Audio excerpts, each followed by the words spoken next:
Nega yoshlar zamonaviy filmlarga qaraganda ko'ra eski filmlarni yoqtira boshlashdi? Chunki o'sha filmlarda erkaklar borligi sezilgan. Ular super qahramon bo'lmagan. Ularda chest, burch va ichki kuchi bo'lgan. Va kino bo'lsa bu narsalarni tomoshabin uchun aniq qilib ko'rsatib bergan. Qisqasi ular shunchaki haqiqiy erkaklar edi. Bugungi kunda Gollivud bizga o'ziga ishonchi yo'q bo'lgan erkaklarni taqdim etadi. Zaif yoki bizning tilda aytganda shunchaki bir lapashang obrazda yasaladi. Va ular o'zini fikriga ega bo'lishdan ko'ra qolganligi tushunarli bo'lishga ko'proq harakat qilishadi. Ammo haqiqat shundaki, biz erkaklar shaxsiyati qattiq va dostoyni inson bo'lishni xohlaymiz.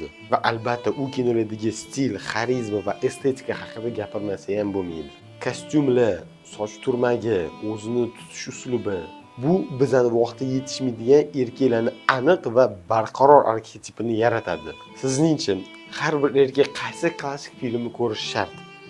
Kommentariyada o'z fikringizni qoldiring.